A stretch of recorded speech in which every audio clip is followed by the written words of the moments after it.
Big boss ಇಂದು ಕೂಡ 2 ತಂಡಗಳಿಗೆ task ಅನ್ನ ಕೊಟ್ಟಿದ್ದಾರೆ. ಆ ಟಾಸ್ಕ್ ಹೆಸರು ಕೊಳೆ ಒಳ್ಳೆಯದಲ್ಲ. 3 ಸುತ್ತಿನಲ್ಲಿ ಈ ಟಾಸ್ಕ್ ನಡೆಯುತ್ತೆ. ಒಂದು ತಂಡದಿಂದ 4 ಜನ ಆಡಬೇಕು. ಇಬ್ರು ಬಟ್ಟೆ ಒಗೆಯೋದಕ್ಕೆ, ಇನ್ನಿಬ್ಬರು ತೊಳೆದ ಬಟ್ಟೆಯನ್ನ ಕಾಪಾಡಿಕೊಳ್ಳೋದಕ್ಕೆ. ಎದುರಾಳಿ ತಂಡದವರು ಬಟ್ಟೆಗಳಿಗೆ ಬಣ್ಣ ಎರಚದಂತೆ ನೋಡಿಕೊಳ್ಬೇಕು. 3 ಸುತ್ತಿನಲ್ಲಿ ಅತಿ ಹೆಚ್ಚು ಬಟ್ಟೆಗಳನ್ನ ಒಣಗಿಸುವ ತಂಡ ಗೆದ್ದು 1 ಪಾಯಿಂಟ್ ಅನ್ನ ಗಳಿಸುತ್ತೆ. ಹೌದು, ಬಿಗ್ ಬಾಸ್ ಮನೆಯಲ್ಲಿ ದಿನದಿಂದ ದಿನಕ್ಕೆ ಟಾಸ್ಕ್ಗಳು ಕೂಡ ರೋಚಕತೆಯನ್ನ ಪಡ್ಕೊಂಡು ಸಾಕ್ತಾ ಇದೆ. ಎಲ್ಲದರಲ್ಲೂ ಕಷ್ಟ ಅನಿಸುವ ಟಾಸ್ಕ್ಗಳೇ ಸಿಗ್ತಾ ಇದೆ. ಎಲ್ಲರೂ ಕೂಡ ತಮ್ಮ ತಂಡ ಗೆಲ್ಬೇಕು ಅಂತ ಪಣ ತೊಟ್ಟಿದ್ದಾರೆ.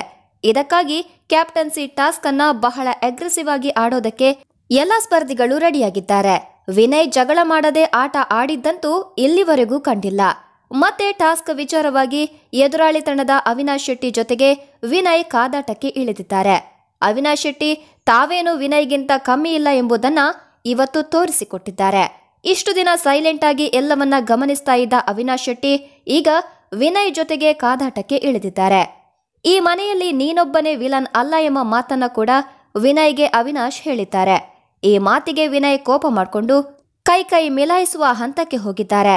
ಇನ್ನು ಸಿರಿ ಅವರು 2 ತಂಡಗಳ ಉಸ್ತುವಾರಿಯನ್ನ ವಹಿಸಿಕೊಂಡಂತೆ ಕಾಣಿಸ್ತಾ ಇದೆ. ಇಬ್ರು ಕೂಡ ಜಗಳಕ್ಕೆ ನಿಂತುಕೊಂಡಾಗ ಸಿರಿ ಅವರು ಮಧ್ಯೆ ಬಂದು ಬಿಡಿಸುವ ಪ್ರಯತ್ನವನ್ನ ಮಾಡಿದ್ದಾರೆ. ನಂತರ ಯಾವಾಗ ಜಗಳ ತಾರಕಕ್ಕೇರಿತೋ ಆಗ ಇಬ್ಬರನ್ನ ಕೂಡ ತಂಡದಿಂದ ಹೊರಗಿಡ್ತೇನೆ ಅಂತ ಸಿರಿ ಅವರು ಎಚ್ಚರಿಕೆಯನ್ನ ಕೊಟ್ಟಿದ್ದಾರೆ. ಹೌದು, ಅವಿನಾಶ್ ಶೆಟ್ಟಿ, ನಮ್ರತಾ ಎಲ್ಲರೂ ಕೂಡ ಸಂಗೀತ ತಂಡದಲ್ಲಿ ಆಡ್ತಾ ಇದ್ದಾರೆ. ವಿನಯ್ ವರ್ತನೆ ನಮ್ರತಾಗೂ ಬೇಸರ ತರಿಸಿದಂತೆ ಕಾಣ್ತಾ ಇದೆ. ಅದೇ ರೀತಿ ಮುಖಭಾವವನ್ನ ಹೊತ್ಕೊಂಡು ಜಗಳವಾಡುವಾಗ ನಮ್ರತಾ ನಿಂತ್ಕೊಂಡಿದ್ದಾರೆ. ಇಷ್ಟು ದಿನ ವಿನಯ್ ಕಾರ್ತಿಕ್ ಜೊತೆಗೆ ಜಗಳ ಮಾಡಿಕೊಂಡು ಟಾಸ್ಕ್ ಅನ್ನ ಆಡ್ತಾ ಇದ್ರು. ಈಗ ಕಾರ್ತಿಕ್ ಕೂಡ ವಿನಯ್ ಜೊತೆಗೆ ಆಟ ಆಡ್ತಾ ಇರೋದಕ್ಕೆ ತುಂಬಾ ಕ್ಲೋಸ್ ಆಗಿ ಇರುವಂತೆ ಕಾಣಿಸ್ತಾ ಇದೆ. ಇದಕ್ಕಾಗಿ ಎದುರಾಳಿ ತಂಡದ ಅವಿನಾಶ್ ಜೊತೆಯಲ್ಲಿ ವಿನಯ್ ಜಗಳ ಆಡಿದ್ದಾರೆ. ಇದೇ ರೀತಿ ಜಗಳ ಮುಂದುವರಿದ್ರೆ ಕ್ಯಾಪ್ಟನ್ಸಿ ಟಾಸ್ಕ್ಗೆ ನಡೀತಾ ಇರುವ ಆಟ ಕೂಡ ರದ್ದಾಗುವ ಎಲ್ಲಾ ಲಕ್ಷಣಗಳು ಕೂಡ ಕಾಣಿಸ್ತಾ ಇದೆ. ಕಳೆದ ವಾರ ಕೂಡ ವರ್ತೂರ್ ಸಂತೋಷ್ ಅವರನ್ನ ಅನ್ಯಾಯವಾಗಿ ಕ್ಯಾಪ್ಟನ್ಸಿ ಟಾಸ್ಕ್ನಲ್ಲಿ ವಿನ್ ಆಗುವಂತೆ ವಿನಯ್ ಮಾಡಿದ್ರು. ಇದಾದ ನಂತರ ಬಿಗ್ ಬಾಸ್ ಕ್ಯಾಪ್ಟನ್ಸಿ ಟಾಸ್ಕ್ ಆಡೋದೇ ಬೇಡ ಅಂತ ನಿರ್ಣಯಿಸಿದ್ರು. ಈಗ ಮನಸ್ಸು ಬದಲಿಸಿಕೊಂಡು ಮತ್ತೆ ಕ್ಯಾಪ್ಟನ್ಸಿ ಆಡುವ ವೇಳೆಯೂ ಜಗಳ ಶುರುವಾಗಿದೆ. ಇದೀಗ ಬಿಗ್ ಬಾಸ್ ಹೊಸ ಟಾಸ್ಕ್ ಅನ್ನ ಕೊಟ್ಟಿದ್ದಾರೆ. ಅದೇನಂದ್ರೆ ಬಟ್ಟೆಗಳನ್ನ ಎದುರಾಳಿ ತಂಡದಿಂದ ಶುಭ್ರವಾಗಿ ಕಾಪಾಡಿಕೊಳ್ಬೇಕು ಅಂತ. 2 ತಂಡದಲ್ಲಿ ಬಟ್ಟೆಗಳನ್ನ ಒಣ ಹಾಕಲಾಗಿದ್ದು ಅದರಲ್ಲಿ ಎದುರಾಳಿ ತಂಡದವರು ಬಂದು ಬಣ್ಣ ಹಚ್ಚಿದ್ರೆ ಮತ್ತೆ ಒಗೆದು ಆ ಬಟ್ಟೆಯನ್ನ ಸರಿಯಾದ ಕ್ರಮದಲ್ಲಿ ಇಡಬೇಕು ಅನ್ನೋದು ನಿಯಮ.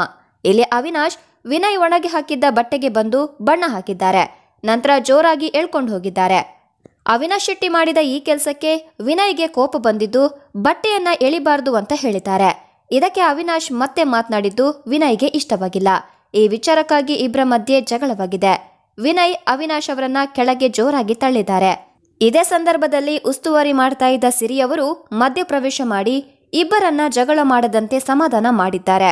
ಇನ್ನು ವಿನಯ್ಗೆ ಅವಿನಾಶ್ ಏನಾದ್ರೂ ಕೆಳಗೆ ಬಿದ್ದು ತಲೆ ಹೊಡ್ಕೊಂಡ್ರೆ ಏನ್ ಮಾಡ್ಬೇಕಿತ್ತು ಅಂತ ಸಿರಿ ಪ್ರಶ್ನೆ ಮಾಡಿದ್ದಾರೆ. ಇಬ್ಬರನ್ನ ಕೂಡ ತಂಡದಿಂದ ಹೊರಗೆ ಇಡ್ತೇನೆ ಅಂತ ಸಿರಿ ಎಚ್ಚರಿಕೆಯನ್ನು ಕೂಡ ಕೊಟ್ಟಿದ್ದಾರೆ. ಅಂದಹಾಗೆ ವಿನಯ್ ಅವರು ಕೇವಲ ಅವಿನಾಶ್ ಶೆಟ್ಟಿ ಜೊತೆ ಜಗಳ ಮಾಡ್ಕೊಂಡಿದ್ದಲ್ಲ, ಬದಲಾಗಿ ಮೈಕಲ್ ಅವರ ಜೊತೆಗೂ ಜಗಳವನ್ನ ಮಾಡ್ಕೊಂಡಿದ್ದಾರೆ. ಅದರಲ್ಲೂ ವಿನಯ್ ಮತ್ತೆ ಮೈಕಲ್ ಜಗಳ ವಿಪರೀತಕ್ಕೆ ಹೋಗಿದೆ. ವಿನಯ್ ಅವರ ಟೀಮ್ ಮೈಕಲ್ ಟೀಮ್ನಲ್ಲಿರುವ ಬಟ್ಟೆಗಳಿಗೆ ಬಣ್ಣ ಎರಚೋದಕ್ಕೆ ಅಂತ ಹೋಗ್ತಾರೆ. ಈ ಕಡೆ ಮೈಕಲ್ ಟೀಮ್ನವರು ವಿನಯ್ ತಂಡದ ಬಟ್ಟೆಗಳಿಗೆ ಬಣ್ಣ ಹಾಕೋದಕ್ಕೆ ಹೋಗ್ತಾ ಇರ್ಬೇಕಾದ್ರೆ ಇಬ್ರು ಕೂಡ ನೂಕಾಟ ತಳ್ಳಾಟ ಮಾಡ್ತಾರೆ. ಆದ್ರೆ ಮೈಕಲ್ ಅವರು ಎದುರಾಳಿ ತಂಡ ಬಟ್ಟೆ ಒಗೆಯುತ್ತಿರುವಾಗ ಅದಕ್ಕೆ ಬಣ್ಣವನ್ನ ಬಳಿತಾರೆ. ಆ ಕೂಡ್ಲೆ ವಿನಯ್ ಅವರು ಅದು ತಪ್ಪು ಅಂತ ಹೇಳ್ತಾ ಇದ್ರು ಕೂಡ ಉಸ್ತುವಾರಿಗೆ ಅದು ಸರಿಯಾಗಿ ಕೇಳಿಸಿಲ್ಲ. ಆಗ ವಿನಯ್ಗೆ ಕೋಪ ಬಂದು ನಾನು ಕೂಡ ಅದೇ ರೀತಿ ಮಾಡ್ತೀನಿ ಅಂತ ಮೈಕಲ್ ತಂಡದ ಕಡೆ ಹೋಗಿ ಪ್ರತಾಪ್ ಬಟ್ಟೆ ಒಗಿತಾ ಇರ್ಬೇಕಾದ್ರೆ ಅವರ ಹತ್ರ ಬಟ್ಟೆಯನ್ನ ಕಿತ್ಕೊಂಡ ವಿನಯ್ ಅದಕ್ಕೆ ಬಣ್ಣ ಹಾಕಿ ಸೈಡ್ಗೆ ಎಸಿತಾರೆ. ಅದೇ ರೀತಿ ಮತ್ತೆ ಮೈಕಲ್ ಕೂಡ ಮಾಡ್ತಾರೆ. ಕೊನೆಗೆ ಇದೇ ವಿಷಯಕ್ಕೆ ವಿನಯ್ ಮೈಕಲ್ ಜೋರಾಗಿ ಜಗಳ ಮಾಡ್ಕೋತಾರೆ. ಏನೋ ಈಗ ಅಂತೆಲ್ಲ ಮಾತುಕತೆ ನಡೆಯುತ್ತೆ. ಕೊನೆಗೆ ಇವರಿಬ್ಬರ ಜಗಳ ಮಿತಿ ಮೀರುವ ಹಂತಕ್ಕೆ ಹೋದಾಗ ಸ್ವತಃ ಬಿಗ್ ಬಾಸ್ ಮಧ್ಯಪ್ರವೇಶ ಮಾಡಿದ್ದಾರೆ. ಸ್ಪರ್ಧಿಗಳ ಜೊತೆ ಮಾತಾಡಿರುವ ಬಿಗ್ ಬಾಸ್ ಈ ಟಾಸ್ಕ್ನ ರೂಲ್ಸ್ ಅಂಡ್ ರೆಗ್ಯುಲೇಷನ್ ಯಾವ ರೀತಿ ಇದೆ ಅಂತ ಕರೆಕ್ಟ್ ಆಗಿ ತಿಳಿಸ್ತಾರೆ. ಅದಾದ ಬಳಿಕ ಟಾಸ್ಕ್ ಸಂಪೂರ್ಣವಾಗಿ ಕೂಲ್ ಆಗಿಯೇ ನಡೀತಾ ಇರುತ್ತೆ. ಆದ್ರೆ ಮುಂದೆ ಜಗಳ ಆಗಲ್ಲ ಅಂತ ಅನ್ಕೊಳ್ತಾ ಇರ್ಬೇಕಾದ್ರೆ ಮತ್ತೆ ಕಿತ್ತಾಟ ಶುರುವಾಗುತ್ತೆ. ಹೌದು, ಬಿಗ್ ಬಾಸ್ ಕೊಡುವ ಕೆಲವು ಟಾಸ್ಕ್ನಲ್ಲಿ ಮಾತ್ರ ಜಗಳ ಆಗ್ತಾ ಇತ್ತು. ಅದರಂತೆ ಈ ಟಾಸ್ಕ್ನಲ್ಲೂ ಕೂಡ ಜಗಳ ಆಗಿದೆ. ಆದ್ರೆ ಎಷ್ಟರ ಮಟ್ಟಿಗೆ ಆಗ್ತಿದೆ ಅಂದ್ರೆ ಅಲ್ಲಿ ಮಾತುಕತೆಗಿಂತ ಕಿತ್ತಾಟವೇ ಜಾಸ್ತಿಯಾಗಿದೆ. ತನಿಷಾ ಮತ್ತೆ ಸಿರಿ ಅವರಿಗೆ ಈ ಟಾಸ್ಕ್ ನ ಉಸ್ತುವಾರಿಯನ್ನ ನೀಡಲಾಗಿದೆ ಅಂತ ಕಾಣಿಸ್ತಾ ಇದೆ. ಆದ್ರೆ ಸ್ಪರ್ಧಿಗಳ ಅತಿರೇಕದ ವರ್ತನೆಯಿಂದ ಉಸ್ತುವಾರಿಗಳಿಬ್ರಿಗೂ ತುಂಬಾನೇ ಟೆನ್ಷನ್ ಆಗಿದೆ. ಟಾಸ್ಕ್ ಮಧ್ಯೆ ಕಾರ್ತಿಕ್ ಅವಿನಾಶ್ ನೂಕಾಡ್ತಾ ಇದ್ರೆ ವಿನಯ್ ಮತ್ತೆ ಮೈಕಲ್ ಕೂಡ ಕಿತ್ತಾಡ್ತಾ ಇದ್ದಾರೆ. ಇದಾದ ಬಳಿಕ ನಡೆದದ್ದೇ ಅವಿನಾಶ್ ಶೆಟ್ಟಿ ಮತ್ತೆ ವಿನಯ್ ನಡುವಿನ ಜಗಳ. ಮೊದಲೇ ಹೇಳಿದಂತೆ ಇವರಿಬ್ಬರ ಜಗಳ ತಾರಕಕ್ಕೆ ಹೋಗಿದೆ. ಎಷ್ಟರ ಮಟ್ಟಿಗೆ ಅಂದ್ರೆ ಒಬ್ಬರನ್ನೊಬ್ಬರು ನೂಕಾಟ ಮಾಡ್ಕೊಂಡಿದ್ದಾರೆ. ಇದರಿಂದ ಏನಾದ್ರೂ ತೊಂದರೆಯಾಗಿದ್ದಿದ್ರೆ ಯಾರು ಹೊಣೆ ಅಂತ ವೀಕ್ಷಕರು ತಮ್ಮ ಅಭಿಪ್ರಾಯವನ್ನ ಹೊರಹಾಕಿದ್ದಾರೆ. ಇನ್ನು ವಿನಯ್ ಅವರು ಟಾಸ್ಕ್ ವಿಚಾರಕ್ಕೆ ಬಂದ್ರೆ ಯಾವಾಗ್ಲೂ ಕೂಡ ಜಗಳವಾಡದೆ ಟಾಸ್ಕ್ ಅನ್ನ ಕಂಪ್ಲೀಟ್ ಮಾಡೋದೇ ಇಲ್ಲ. ಈ ರೀತಿ ಅಗ್ರೆಸಿವ್ ಆಗಿ ಆಟ ಆಡದೇ ಇದ್ರೂ ಕೂಡ ನಡೆಯುತ್ತೆ ಎಂಬ ಮಾತನ್ನ ವೀಕ್ಷಕರು ಹೇಳ್ತಾ ಇದ್ದಾರೆ. ಚೆನ್ನಾಗಿ ಆಡುವ ಟಾಸ್ಕ್ ಅನ್ನ ಕೂಡ ಇವರು ಕೆಡಿಸಿ ಬಿಡ್ತಾರೆ, ನಂತರ ಜಗಳ ಮಾಡ್ತಾರೆ. ಇದು ವಿನಯ್ ಅವರ ಸ್ಟ್ರಾಟರ್ಜಿನ ಅನ್ನೋದು ಕೆಲವರ ವಾದ. ವಿನಯ್ ಅವರು ಈ ರೀತಿ ಜಗಳ ಮಾಡಿದ್ರೆ ಅವರಿಗೇನಾದ್ರೂ ಪ್ರಾಬ್ಲಮ್ ಆದ್ರೆ ಅದನ್ನ ಅವರೇ ಅನುಭವಿಸಬೇಕು. ಆದ್ರೆ ಇದರಿಂದ ಇನ್ನೊಬ್ರಿಗೆ ನೋವಾದ್ರೆ ಯಾರು ಹೊಣೆ ಅಂತ ವೀಕ್ಷಕರು ಕೇಳ್ತಾ ಇದ್ದಾರೆ. ಯಾಕಂದ್ರೆ ನೂಕಾಟ ತಳ್ಳಾಟ ಮಾಡೋದಕ್ಕೆ ಮೊದಲು ಬರೋದೇ ವಿನಯ್ ಅವರು. ಹಾಗಾಗಿ ಅವರಿಗೇನಾದ್ರೂ ಆದ್ರೆ ಅದಕ್ಕೆ ಅವರೇ ಹೊಣೆಯಾಗ್ತಾರೆ. ಆದ್ರೆ ಎದುರಾಳಿಗಳಿಗೆ ಈ ರೀತಿ ನೂಕಾಡೋದು ಯಾಕೆ ಅಂತಿದ್ದಾರೆ ವೀಕ್ಷಕರು. ವಿನಯ್ ಅವರು ಕೋಪದಿಂದ ಅವಿನಾಶ್ ಶೆಟ್ಟಿಯನ್ನ ಜೋರಾಗಿ ನೆಲಕ್ಕೆ ತಳ್ಳಿದ್ದಾರೆ. ಇದರಿಂದ ತಲೆಗೇನಾದ್ರೂ ಪೆಟ್ಟಾಗಿದ್ದಿದ್ರೆ ಏನ್ ಮಾಡ್ಬೇಕಿತ್ತು ಅಂತ ವೀಕ್ಷಕರು ಪ್ರಶ್ನೆ ಮಾಡಿದ್ದಾರೆ. ಕಿಚ್ಚ ಸುದೀಪ್ ಅವರು ವಿನಯ್ಗೆ ಬುದ್ಧಿ ಮಾತನ್ನ ಹೇಳ್ಬೇಕು. ಆಟದ ವಿಚಾರದಲ್ಲಿ ಜಗಳ ಮಾಡದಂತೆ ಇನ್ಮುಂದೆಯಾದ್ರೂ ತಡಿಬೇಕು. ಯಾಕಂದ್ರೆ ಇನ್ನೇನು ಫಿನಾಲೆಗೆ ಸ್ವಲ್ಪ ದಿನ ಮಾತ್ರ ಬಾಕಿ ಇದೆ. ಈ ಸಮಯದಲ್ಲಿ ಆಟ ಹಾಳು ಮಾಡ್ಕೊಂಡ್ ಬಂದ್ರೆ ಚೆನ್ನಾಗಿರೋದಿಲ್ಲ ಅಂತ ವೀಕ್ಷಕರು ಬುದ್ಧಿ ಮಾತನ್ನ ಹೇಳ್ತಾ ಇದ್ದಾರೆ. ವಿನಯ್ಗೆ ಯಾವಾಗ್ಲೂ ಕಿಚ್ಚ ಸುದೀಪ್ ಅವರು ಈ ಮಾತನ್ನ ಹೇಳ್ಬೇಕಿತ್ತು.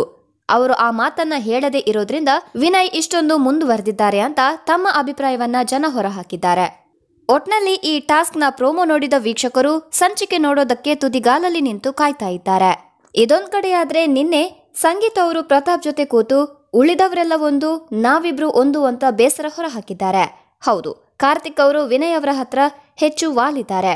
ಈ ಕಾರಣದಿಂದ ಸಂಗೀತಾಗೆ ಹಿನ್ನಡೆಯಾಗಿದೆ. ಅವರು ಮನೆಯಲ್ಲಿ ಏಕಾಂಗಿಯಾಗಿದ್ದಾರೆ ಅಂತ ಅನಿಸ್ತಾ ಇದೆ. ಹೌದು, ಸಂಗೀತ ಶೃಂಗೇರಿ ಬಿಗ್ ಬಾಸ್ ಮನೆಯಲ್ಲಿ ಒಂಟಿತನ ಅತಿಯಾಗಿ ಕಾಡ್ತಾ ಇದೆ. ಇತ್ತೀಚೆಗೆ ನಡೆದ ಬೆಳವಣಿಗೆಗಳು ಇದಕ್ಕೆ ಕಾರಣ. ಈ ಬಗ್ಗೆ ಸಂಗೀತ ಸಾಕಷ್ಟು ಬೇಸರವನ್ನ ಮಾಡ್ಕೊಂಡಿದ್ರು. ಈಗ ನನ್ನ ಸೈಡ್ನಲ್ಲಿ ಇರೋದು ನೀನು ಮಾತ್ರ ಅಂತ ಪ್ರತಾಪ್ಗೆ ಹೇಳಿದ್ದಾರೆ. ವಿನಯ್ಗೆ ಕಾರ್ತಿಕ್ ಬಕೆಟ್ ಹಿಡಿತಿದ್ದಾನೆ ಅಂತ ಹೇಳಿದ್ರು ಸಂಗೀತ. ಇದಾದ ಬಳಿಕ ಸಂಗೀತ ಹಾಗೂ ಕಾರ್ತಿಕ್ ಮಧ್ಯೆ ಕಿರಿಕಾಗಿದೆ. ವಿನಯ್ನಿಂದ ಮೊದಲೇ ದ್ವೇಷ ಕಟ್ಟಿಕೊಂಡಿದ್ದ ಸಂಗೀತ ಈಗ ಕಾರ್ತಿಕ್ನಿಂದಲೂ ದೂರವಾಗಿದ್ದಾರೆ. ತನಿಷಾ ಕೂಡ ಸಂಗೀತ ಅವರಿಂದ ಅಂತರ ಕಾಯ್ದುಕೊಂಡಿದ್ದಾರೆ. ಇದು ಸಂಗೀತಾಗೆ ಸಾಕಷ್ಟು ಬೇಸರ ಉಂಟಾಗಿದೆ. ವಾಶ್ರೂಮ್ ಏರಿಯಾದಲ್ಲಿ ಸಂಗೀತ ಕೂತಿದ್ರು. ಇದೇ ಸಂದರ್ಭದಲ್ಲಿ ಪ್ರತಾಪ್ ಜೊತೆ ಮಾತಾಡಿದ್ದಾರೆ. ಬಿಗ್ ಬಾಸ್ ಮನೆಯಲ್ಲಿ ನಾವಿಬ್ಬರೇ ಒಂದು, ಉಳಿದವರೆಲ್ಲ ಒಂದು, ಇನ್ನು ಎಲ್ಲರೂ ಕೂಡ ನಮ್ಮನ್ನ ಟಾರ್ಗೆಟ್ ಮಾಡ್ತಾರೆ ಅಂತ ಬೇಸರ ಹೊರಹಾಕಿದ್ದಾರೆ. ಆದ್ರೆ ಅಭಿಮಾನಿಗಳು ಹೇಳೋದು, ಮನೆಯವರೆಲ್ಲ ನಿಮ್ಮನ್ನ ಟಾರ್ಗೆಟ್ ಮಾಡಿದ್ರೂ ಪರವಾಗಿಲ್ಲ, ನಾವು ನಿಮಗೆ ಸಪೋರ್ಟ್ ಮಾಡ್ತಾ ಇದ್ದೀವಿ, ಇದೇ ರೀತಿ ಆಟವನ್ನ ಮುಂದುವರಿಸಿ ಅಂತ ಕಮೆಂಟ್ ನಲ್ಲಿ ಹೇಳಿದ್ದಾರೆ. ಒಟ್ನಲ್ಲಿ ಮುಂದಿನ ದಿನಗಳಲ್ಲಿ ಈ ಆಟ ಯಾವ ಮಟ್ಟಕ್ಕೆ ಹೋಗುತ್ತೆ ಅನ್ನೋದನ್ನ ಕಾದು ನೋಡಬೇಕು ಅಂತ ಹೇಳ್ತಾ ಈ ವಿಡಿಯೋವನ್ನ ಇಲ್ಲಿಗೆ ಮುಗಿಸ್ತಾ ಇದ್ದೀನಿ. ಧನ್ಯವಾದ.